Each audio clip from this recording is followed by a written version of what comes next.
Okay, well we're in Brett's home studio and we're going to talk about, first off, coming up. So, starting off, how easily were you, Richard, assimilated into the band? Pretty easily at first, because it was a case of just slotting in, you know, and slotting into especially the role of a live guitarist, you know. I had learnt all the songs at home, you know, before my first audition. I'd done my homework. And so it was a case of just, you know, tightening up the performances and making it sound really good, and that's what we did. We used to rehearse at a place down at London Bridge called Southwark Studios, and did lots of work there, and I actually think that we got it together pretty well for the tour in a very short time.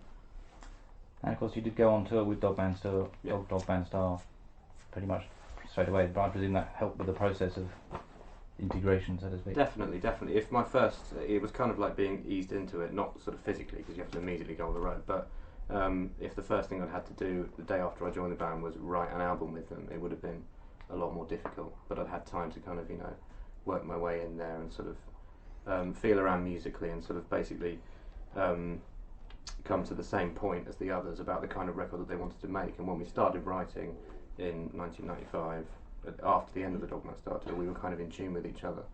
Yeah, I think we spent a lot of time kind of like playing records, you know, just playing other people's records.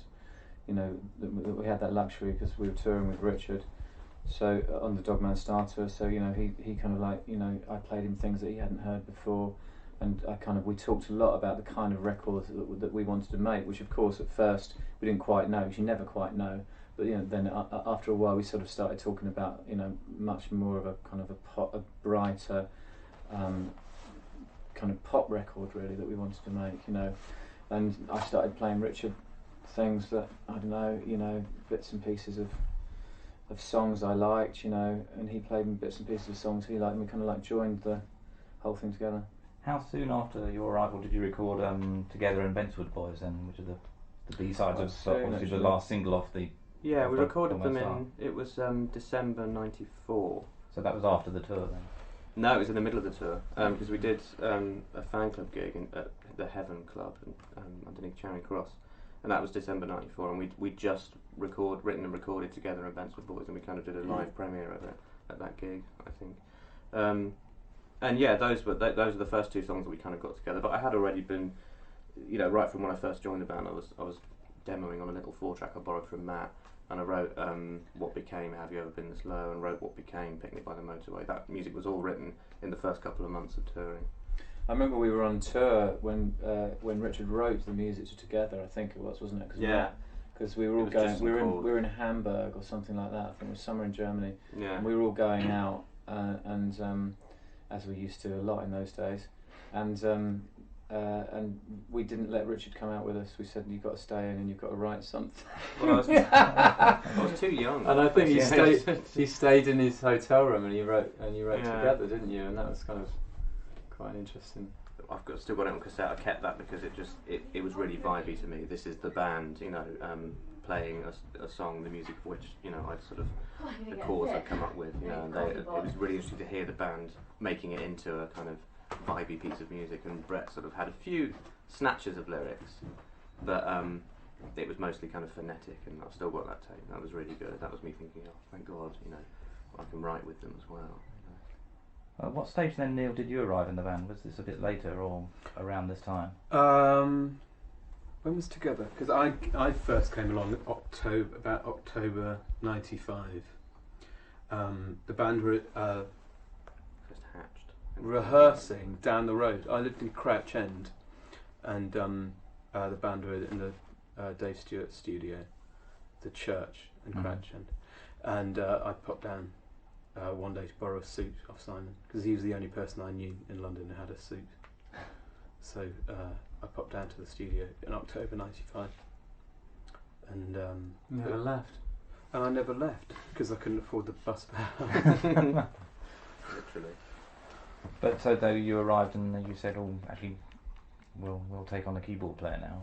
Yeah, I think we were rehearsing or writing or doing something to By the Sea, and, you know, we obviously needed a keyboard player for that, and I think Neil started playing. I can't remember exactly what happened. He just sort of started playing, and I'm like, oh, you can really play the keyboards, and it's quite good. And then, Simon, why didn't you tell us that you had this cousin that could played all these instruments, and Simon was like, so Neil sort of joined, and it was kind of one of those sort of things that we weren't looking for a keyboard player. Yeah.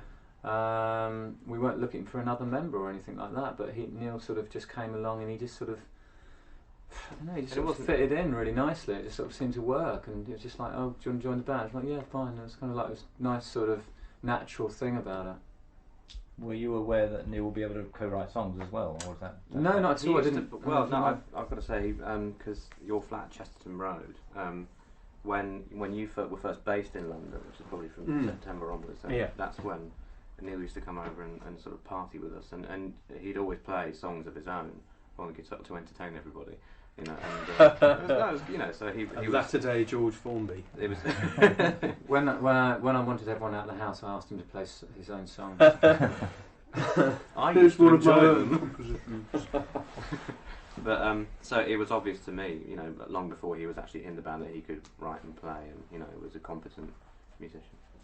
So how easy was it for you, Brett, to start writing with new collaborators? Yeah, it was fine. You know, I mean, I so wanted to make a very different record from Dogman Star. You know, that whole process was very sort of, you know, the whole process of making that record was very consuming and tortured, and I kind of like, you know, writing with new writing partners was kind of part of the sort of exorcising that ghost, I suppose, in a way. And so I found it quite easy, and you know, the way Richard sort of approaches writing, you know, he approaches it in a kind of less sort of layered way. You know, his pieces of, you know, I've got quite a lot of economy in them, which I quite like, or I really responded to at the time, you know. And it was more flexible as well, you know, we kind of did things in different ways, which I quite liked. You know, the two songs that appeared on the album, Film Star and She, were kind of initiated by this sort of like very simple rhythm that I had, that I tapped on my knees, and then I just sort of sung this film star, popping up the bar, and Richard was like ding, ding, ding, and just sort of like worked out a riff to it. It was a very different way to that I've been used to writing before. You know, before Bernard presented me with sort of quite complete pieces of music, and then I've written my parts on top of them. So it was a different sort of process, and it was I think a bit freer, and I kind of enjoyed that. Were you conscious though? Were you attempting to make a record that still sounded like Suede as such? It would have been surely dangerous to turn up almost like a new band and not sound like Suede in some way. Well, it was kind of weird, because it was like a debut for me. It was the first, you know, obviously the first thing I'd written properly with a band, and you know, so it was like my debut, and I could tell that the rest of the band wanted to there were things they wanted to leave behind about the way things had been before and the way that was worked, you know, and in terms of like, you know, actually writing songs together in a room was something that they haven't done for years, I think. And that was the feeling I got anyway. And there were certain kind of rules about, you know, songs not being too long and not having too much, you know, echo, reverb on them and things like that. I think those were kind of natural rules that the band placed on themselves when we started writing coming up. But I don't think there was this sort of thing of, oh, it should or shouldn't sound like Suede. You know, I don't think that was. No. We just coming up was actually okay. We had quite a clear idea of the sort of album we wanted to make, but it wasn't too self-conscious. It was just like, well, let's just write some songs, kind of thing. And you know, we were a kind of rock band, and a rock band writes in a certain way, and you know, it sort of sounds a bit like Suede, but it sounds like a different version of Suede. You know? But did you say, Neil, sort of bring old songs with you that were then sort of moulded into the Suede way of thinking? No, not at all. I think I didn't, because I never joined with the idea that I'd be writing. It just kind of happened, really. So there was nothing that I'd brought along, really. I think it was quite an organic and quite a quick and quite a natural process. When I joined, half of the songs for Coming Up had already been written, and then the second half happened really quickly, like Trash and Beautiful Ones, and the couple that I wrote on that record. And looking back, it was all very concise and clear and very quick, and it's like we need a couple more songs for the album, and they just kind of arrived. It's like it was a very natural, easy process. It felt like. All right, new boy. Alright. Strut your funkiest stuff, please. They're getting near by the minute, these boys.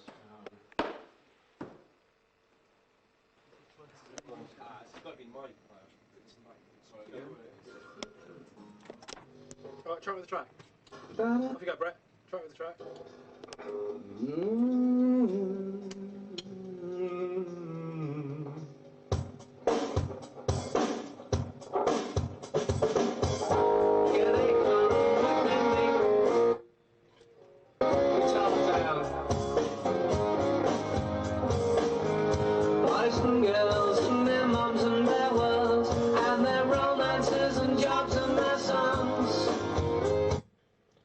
Barking mad kids, lonely dads, who drug it up to give it some meaning.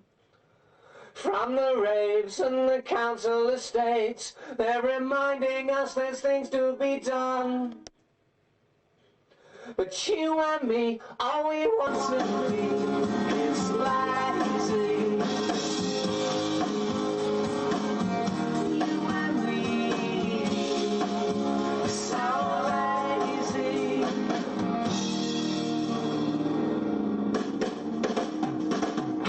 Here they come, gone 7 a.m. And similarly, then, I mean, you recorded all the B-sides at the same time, presumably, and then worked out. A lot of them, yeah. Yeah, I mean, some of them were actually recorded in LA. The B-sides too, a couple of B-sides too. The B-sides, as far as I can work out, for Lazy and Film Star must have been recorded They later. were all 'cause you got recorded at the same time. Yeah, that was when that got to the stage when we needed B-sides for a single, so we kind of like went in. But We'd be in the middle of a tour and we'd kind of have a week off. Yeah. We'd come back to London instead of having a week, or we'd go straight into the studio and just kind of like. They would never right B-sides, but the B-sides to the first two singles were bits and pieces we had left over. Sam and Have You Ever Been This Low were recorded in LA, weren't they? Yeah, on the first Americans of February '95. Because originally The Power was going to be the fourth single from Dogman Star, and we needed B-sides for that, but then the record company decided they didn't want to release it, and so we kept the songs. We were working on Money then as well. Money, which was originally going to be on the album, Every Monday Morning Comes, which was originally going to be on the album, and stuff like that. So. Yeah, Young Men as well. But by the time, like you say, by the time we got to Lazy, then we were specifically writing B-sides. And why did you decide to use Ed Butler again? Was that an attempt to keep a link with the old sound?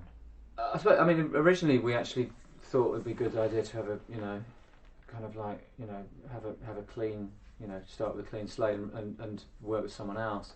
And we did talk to a couple of other people, but always ended up going back to Ed, and I ended up sort of like talking to Ed about, asking him, what would he do on this record, and who would he advise speaking to, and I just thought, why am I asking him this? Why don't we just ask Ed to do it?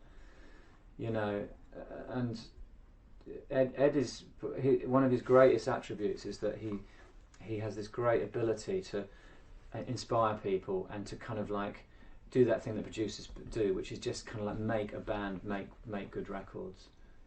He's kind of like, at the time I never thought his forte was as like as a technician or anything like that, although that side is completely capable of that side, but his best thing was just that he just inspired the band, and we worked really well with him.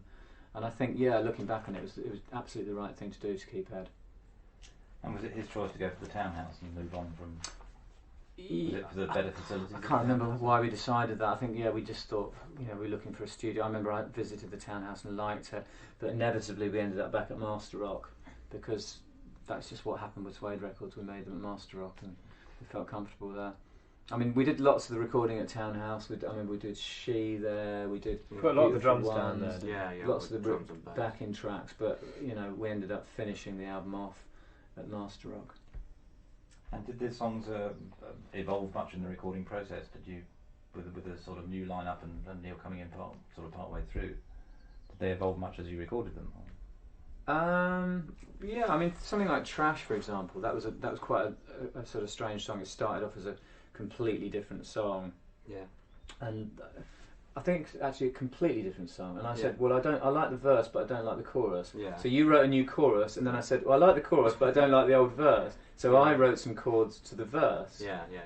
And it was this sort of weird song that literally evolved so much that it completely changed from its starting point. I don't think anything exists from the original No, no. But that was one of those ones that just trying to nail it, that it took quite a while. But again, like I said, that was an interesting way of writing, that we did evolve the songs kind of like more. It wasn't just like, oh, this is, you know, what I'm presented with, this is what I'm going to write to. It was kind of like there was some sort of a little bit of elasticity in the writing process there, which I kind of enjoyed. And how did the songs start off with the working titles they had? Because Trash was, of course... It was called Piss Pot Trash, yeah. I mean, it's working titles come about because, you know, you need a title for a song. You can't just call it that one with the guitar part or something like that. Well, that one was, I remember you saying, do a demo and call it Piss Pot. You used to do quite a lot. Get the title first, you know, and then write the music around it. But it's just kind of having a laugh, isn't it? It's just it's funny. They need to be memorable though, because they need to be memorable because you can kind of go, yeah. It's funny talking about it now though, because it's like the whole demoing process. You never think that you're going to ever have to revisit it again. You know, you never think you're going to have to listen through demos again. Once they're done, I literally throw them in the bin. Do you know what I mean? Once the song's recorded, it's moving on to the next thing. And the same goes with like the working titles. It's just a way of identifying them, and you think it's never going to go any further than the members of the band. And it's like really weird sitting here discussing the working titles of Piss Pot and stuff. Because we should re-release Coming Up with the working title of Coming Up and all the working titles of, and see how it does. That'd be interesting. I think that's what we're doing, isn't it? We've got a list. Yeah. Did you expect to have 5 top 10 singles from the album when you were recording it? We kind of aimed at that. I don't know if we expected it. It was definitely it's definitely intention to make a real pop record. Or well, pop. I mean, you know, it's not Kylie Minogue sort of thing, but you know, make sort of Suede's version of a pop record. Pop music then was quite guitar-y, wasn't it? I think if you were a British guitar band, you had a chance to get into the top 10. So it was nice to. Charts aren't always like that, so it was nice to be able to kind of do as much as you can in that situation. So yeah, I think it was, you know, it's definitely intended to be a sort of. Okay, when you talk about it like as a commercial record, it sort of slightly, I don't know, it's kind of slightly belittles it in a way.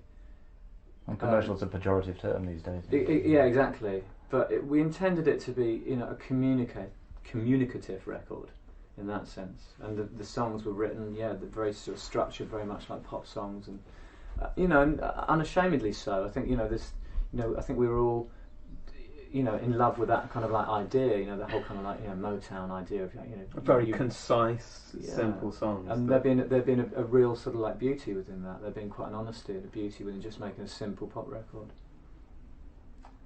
And what can you tell me about Bruce Lapkov and Ian Capel, who produced the later B-sides? How did you come by those guys? You two? What do you have to say about them? Ian Capel had worked with the Tin Sticks and Manson. I think he did the first Manson album, which I still really like. He did a good job on that, and I think that might be why we got him in. Bruce Lampcov, had he worked with Elastica for a bit? Yeah, he worked with Elastica. Yeah, and Elastica. Justine sort of suggested using him, and we thought we'd give him a go. And yeah, we did the lazy B-sides with Bruce and the film star B-sides with Ian. Yeah. And then we used Bruce again when we did, I think it was Poor Little Rich Girl. And we used him for Elephant Man, didn't we? Yeah. Probably, yeah. We recorded that at the church. Okay. How did the change of style of cover image come about? For the sleeve? For the sleeve, yes, because the sleeve is dramatically different from the rather sombre tone of the first two. Yeah, well, it's just, you know, it was the first Suede sleeve ever that was kind of like actually designed. It was I met Peter Saville and asked him to design some stuff, and got on really well with him, and he's still a good friend of mine.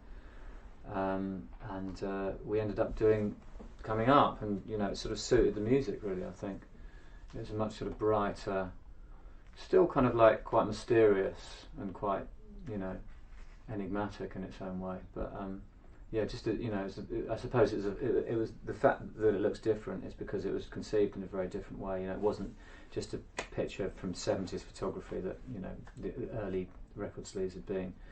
It was a kind of a sleeve that was designed specifically for the album.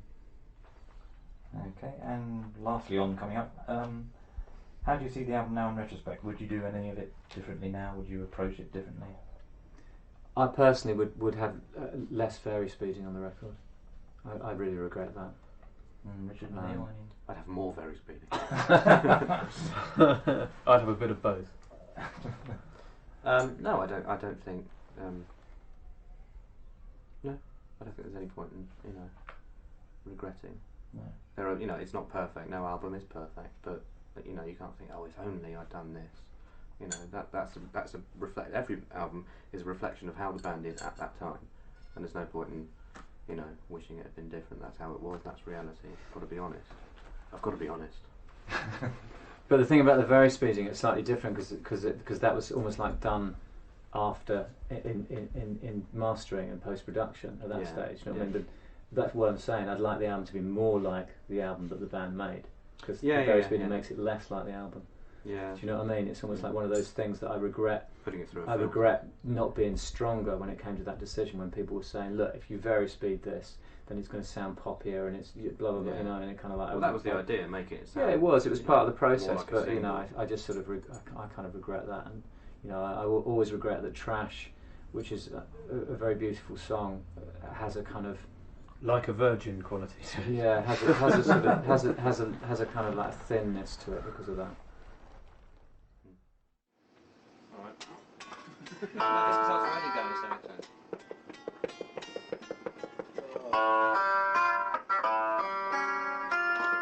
That's it.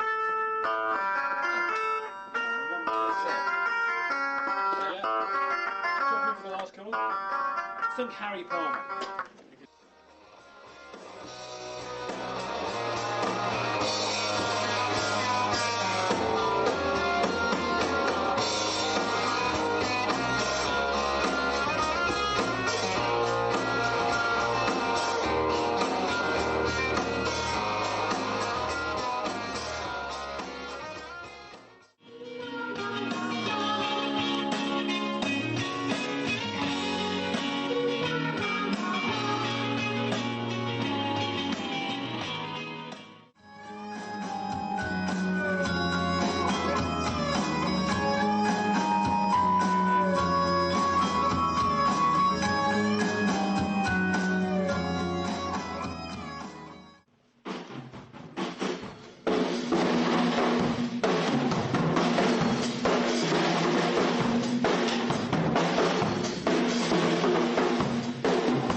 No. Right, if we were ready for roll, we'll be standing there going, fine, let's roll. Well, where are you sure about We're that? sitting around there going, oh. There's so much inertia connected with this whole fucking operation, isn't there? Hark, he's fucking talking. Oh yeah, right. Yeah. I don't think I'll be in today. I'm not actually on this planet. once every 2 months. I'm just a bit above Jupiter as we speak. But I will be with you shortly. I'm on Yeah, my but way it's home. worth it when I'm here, isn't it? Swimming through the cosmos. I'm coming.